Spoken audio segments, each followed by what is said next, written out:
हाँ, नमस्कार। आज हम एक दिलचस्प सफर पर निकल रहे हैं। हिमाचल प्रदेश के इतिहास की गहराइयों में उतरेंगे, हमारे पास जो जानकारी है उसके आधार पर। हाँ, ये कहानी बहुत पुरानी है। मतलब प्रागैतिहासिक काल से शुरू होती है और आज के हिमाचल तक पहुंचती है। हाँ, बिल्कुल। सोचिए, जहाँ कहते हैं कि 20 लाख साल पहले भी मानव बसाहट थी, वही जगह बाद में अंग्रेजों की समर कैपिटल बनी। और देवभूमि भी तो कहते हैं इसे। उसकी भी अपनी कहानी है। हाँ, तो चलिए इसी पूरी यात्रा को थोड़ा समझते हैं, परत दर परत। शुरुआत कहाँ से करें? देखिए, सबसे पहले तो वो प्राचीन जनजातियां आती हैं जिनका जिक्र हमें पुराने ग्रंथों में, जैसे वेदों वगैरह में मिलता है। जैसे दास, दस्यु, किन्नर। हाँ, दास, दस्यु, किन्नर, नाग, यक्ष, ये सब। इन्हें यहाँ का शुरुआती निवासी माना जाता है। अच्छा। फिर आता है मौर्य काल, करीब 3री सदी ईसा पूर्व। सम्राट अशोक के समय यहाँ बौद्ध धर्म का काफी प्रभाव फैला। और उसके बाद? गुप्त काल का भी जिक्र आता है शायद। हाँ, बिल्कुल। गुप्त काल यानी 4ठी से 6ठी शताब्दी। उस दौरान कला, संस्कृति और हाँ, व्यापार को भी काफी बढ़ावा मिला। और फिर वो लंबा दौर शुरू होता है राजपूत राज्यों का। चंबा, कुल्लू, कांगड़ा, ये नाम तो आज भी बहुत जाने पहचाने। सही कहा।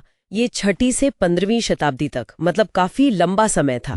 कई छोटी छोटी रियासतें थीं, चंबा, कुल्लू, बुशहर, कांगड़ा और भी कई। तो इनमें आपस में बनती बिगड़ती रहती होगी, सत्ता के लिए संघर्ष। बिल्कुल, अक्सर इनमें आपस में टकराव चलता रहता था। और शायद इसी वजह से, मतलब इस बिखराव की वजह से बाहरी ताकतों को मौका मिला। जैसे कि मुगल। हाँ, मध्यकाल और फिर शुरुआती आधुनिक दौर में मुगलों ने कोशिश तो की, पर पहाड़ी इलाका था तो उनका असर ज्यादातर निचले मैदानी इलाकों तक ही रहा। फिर सिखों का प्रभाव बढ़ा महाराजा रणजीत सिंह के समय। हाँ, 18वीं सदी में खासकर कांगड़ा जैसे इलाकों पर सिख साम्राज्य का काफी दबदबा रहा।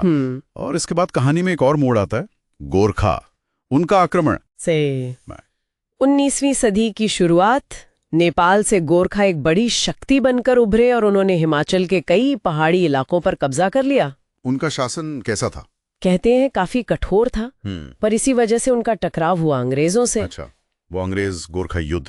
हाँ, 1814-16 वाला। हाँ भाई। गोरखा हार गए और फिर 1816 में सुगौली की संधि हुई। इसके बाद ज्यादातर इलाके ब्रिटिश ईस्ट इंडिया कंपनी के प्रभाव में आ गए। और यहीं से ब्रिटिश दौर मजबूत होता है। और फिर वो बड़ी घटना, 1864 में शिमला का समर कैपिटल बनना। हाँ, ये एक बहुत बड़ा कदम था अंग्रेजों का। शिमला का ठंडा मौसम, शायद रणनीतिक लोकेशन, वजह कई रही होंगी। इसका असर तो बहुत गहरा पड़ा होगा शिमला पर। यकीनन।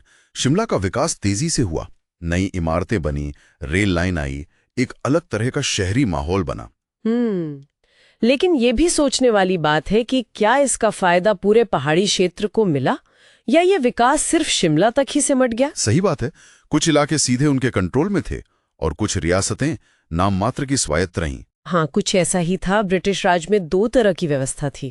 खैर, फिर आजादी मिली, उसके बाद हिमाचल का क्या हुआ? ये तुरंत राज्य तो नहीं बना था ना? नहीं, इसका सफर भी कई पड़ावों से गुजरा।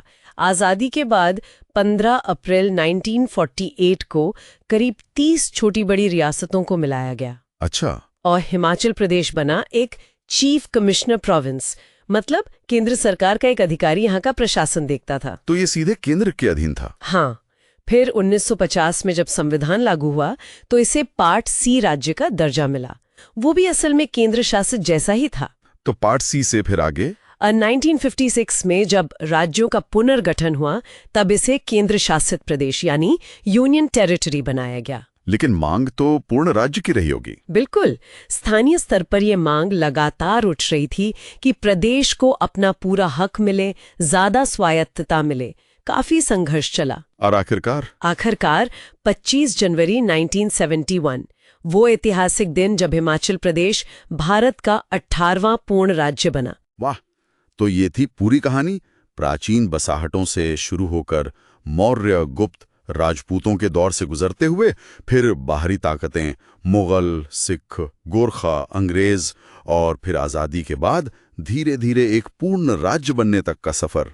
हाँ, और इसमें शिमला का खास दर्जा और वो देवभूमि वाली पहचान जो यहाँ के मंदिरों और संस्कृति से जुड़ी है, वो भी इस कहानी के अहम हिस्से हैं। तो सार यही है कि इतिहास की इतनी सारी परतें हैं, अलग अलग शासक, अलग अलग संस्कृतियां, प्रशासनिक बदलाव, इन सब ने मिलकर आज के हिमाचल को बनाया है। बिल्कुल। आज जो हम यहाँ की लोक कला, संस्कृति, मेले, त्योहार देखते हैं, उन सब की जड़ें इसी लंबे और मिले जुले इतिहास में है। जाते जाते एक विचार छोड़ जाते हैं। आज का जो हिमाचल है, उसकी संस्कृति, उसके समाज पर वो जो हजारों साल पुरानी जनजातियां थीं या वो सदियों पुराने राजपूत राज्य थे, उनकी कितनी गहरी छाप आज भी मौजूद होगी। शायद ऐसी छाप जिसे हम पहली नजर में देख भी नहीं पाते।